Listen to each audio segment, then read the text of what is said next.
It's all well and good you saying to me, you do this for 5 years, Steve, and you'll build the skill. But I go, well, listen, if I want to be a millionaire, um, and I have low self-belief, I'm going to have low conviction. So I'm not even going to take the bet. Yeah. So how does one build that self-belief? Self-belief is such an interesting thing because it feels like this real, it's clear to some degree that you had it in that moment of turmoil. It also, the reason I say to some degree is because it didn't seem like you had a plan B anyway. So I'm like, you were already in your like your parents-in-law's like playroom or whatever. So I had nothing to lose. Yeah, you had nothing to lose. So I don't know how much self-belief is applicable, but regardless, to keep gracing those hurdles, you need some kind of conviction that like this is the right way to go. How do people build that? So I hear that, and to echo the point you just made, I hated my current existence, and so I think some people like don't hate their current existence enough, and so like I don't think you either have to really believe that this thing's going to happen, or you have to know that your life sucks, and I knew that my life sucked, and so I knew that if I did something else, it would have a higher likelihood of changing my life than not doing something, and at least that's how I would say that I probably saw it in the beginning. It's like I didn't know if it was going to work, but I knew that I wasn't going to stop. I heard a quote some 10 years ago, which just came to mind when you said that, on some YouTube family vlog, where he said, change happens when the pain of staying the same becomes greater than the pain of making a change. Yeah. And in your situation there, it sounds like, well, this is less painful. 100%. I think that's the basis of most change. Either you have to have a reward that incentivizes you. It's the away towards or away. It's either we're going away from pain or we're going towards pleasure. And I think a lot of people are really looking for that passion that's going to be towards. But I think early days, and I talk a lot about this, but like, I think negative motivation is poo-pooed too much. Like, if you are angry, use it. If you are sad, use it. Because like, what else are you going to do with it? Like, you might as well let it help you. Like, or it uses you. You know what I mean? And so I always like to see, when I was in my earlier days, I felt like I was wielding my anger, at least in a direction. And I think also a lot of people think that they have to get like it right on the first shot. But one of the beliefs that I had was that I just want to be directionally correct. Like if I move, I know that I don't like this. And so this way is not where I am. And so I will start taking steps this way. And from the story that you at least heard, it's like, I'll ping pong a little bit to try and directionally move that way. And it's funny because Caleb's seen plenty of things from what we do at acquisition.com where we're like, we'll try it out. And if it doesn't work, then we're like, oops. All good. Do you believe in yourself? I think that I have a high likelihood of repeating activities that I've done in the past. And up to this point, I have lots of evidence that would suggest that I will continue. Why didn't you say yes? Because I based the answer on that question on what I've done before. And I think it's just based on evidence now. So it's not like a charisma thing, at least for me. It's just like, I've done these things. And so I think it's probable that I'll be able to continue. Is there a deeper reason to why you didn't just say yes? That's actually how I think about it. Is that because it feels difficult to say you believe in yourself? Yeah, it feels weird. I don't know if hokey is the right word for what that feels like for me, but like saying the way that I said it is how I feel about it. Have you been on a journey in terms of self-doubt over the last 30 years? For sure. I think it was, but I mean, fear and anger hand in hand were my big motivators in the beginning. And I mean, maybe that's from self-doubt, but I would say that I was very certain, and I can feel this, and I remember this. I was always certain that I wasn't going to stop. Like that, I didn't know whether I would succeed. I thought it was probable, but I did know I wasn't going to stop. And so for me, that was like enough to get me going or keep me going. It was like, what are the controllables? Me. Okay. Well, if I do this, so like I'm big on making like unreasonable that it doesn't work out statements. Just like, if I do sales and I do more volume than everyone else on this team, and I've shadowed the guy who's the best, and I do that for 5 years, it's unreasonable that I won't be at least mediocre. It will be probable that I'm above average.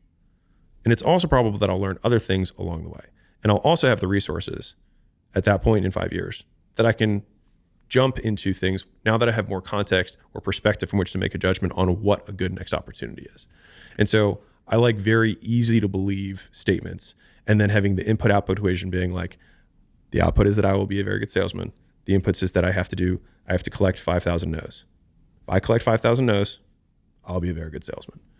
And that for me, like when I was a kid, when I played video games, I would beat the same level over and over and over and over again, so that when I got to the next level, I would crush everybody because I'd had all the experience points maxed out. And so like those input output equations are really helpful for me. Like when I took the GMAT to get into Harvard, my first score was like, okay, it wasn't great. But I read this study on how to do well on standardized tests. And they had this graph and it went like this. It was just a straight line. It said number of problems practiced on, GMAT score. So like the more problems you did, on average, the higher your test score was. And I was like, done. So I bought 16 phone books of like, they're like these thick like test prep books. And I did 4 hours of problems every day for 3 months. Every day I'd get home from work, I would eat dinner, I would do 4 hours of problems. I had a timer, I did it every day. And then I scored 99 point whatever percentile because it was just input output. Like I was naturally not even that good at math. But I just was like, if I do 10,000 fucking problems, like I'll start to just understand how these problems get asked. And so like I always try and find like, what's the input output for this, the content game? I was like, okay, well, if we post once a day on one platform, we will get some eyeballs. If we post on every platform every day, we will get more eyeballs. If we post multiple times a day on every platform, we'll get even more eyeballs. So let's do that. In your view, what makes a really good entrepreneur / leader? I think that they have to have the power to influence, and that is across lots of things. They have to be able to move other people. And you can define sales as the ability to get people to comply with your request. You can define leadership the same way. Management, marketing to a degree is getting people to comply with a larger request, publicly. But I think that fundamentally is a skill that people have to have if they're going to be successful at entrepreneurship. They have to have tremendous drive, whether that's a combination of towards or away. So they have a big mission that they really want to achieve, or they have some very big fear that they're running away from. Either way, I think the fuel works just from a pure entrepreneurship perspective. The third piece is impulse control, is that they have to be able to say no to things on a regular basis for an extended period of time. And I think they have to be able to boil down the success of their business into inputs and outputs. Like if you do not know the inputs that are going to get the output that you want, then what are you doing? And so I think for most entrepreneurs, like if they have those things, if they have the ability to lead other people / sell, just influence, they have some big motivator. They can control themselves long enough to keep on going during that period of time, and they are doing the right things because they know the inputs and outputs to be successful or to create the thing that they want, becomes a very difficult person to beat. On that first point then, sales. Mm-hmm. One of the things I read in some of your work is this idea that if everybody just went and spent 2 years doing door-to-door sales, then... Oh my God. Why is that important? Why do you think door-to-door sales is a key thing? I think it's just for broader definitions for the audience, I think it's just high volume transactional sales. So whether that's you doing door-to-door or you cold calling, or you working the front desk at a gym where you do 20 consults a day, like just having a high volume, because in order to learn a skill, you want to have as much exposure as you can to repeat the action. And then you want quick feedback loops so that you can learn what you did wrong. So the perfect scenario would be mentor, mentee, repeated exposure, fix this, try again, fix this, try again. And in sales, if you can survive that long, then you are good enough that you will have gotten enough feedback. Like for most people, if they can weather the first 3 months of sales, then they'll usually be fine.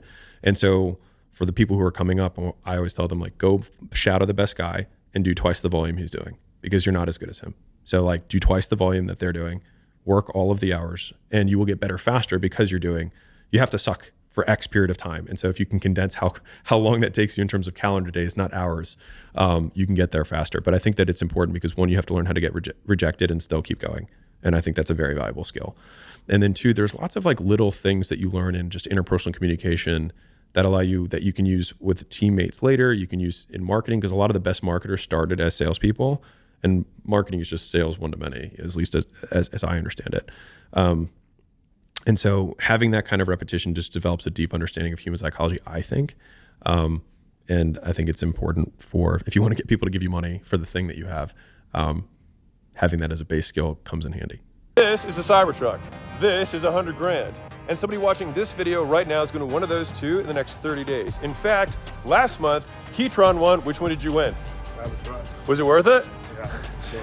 And he did it by building a community that helped people fix their credits and got to $132,000 in his first try. And listen, that was amazing for Keytron, but let me tell you about the other top 10 people that were here with me. And so here they are on the leaderboard, and here they are in real person.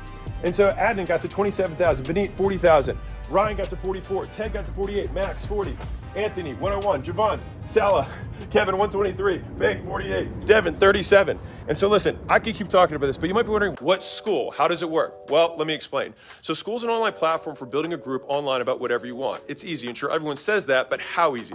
Well, right now, 1 out of 2 people who start a community online make money. Yes, 54.1%.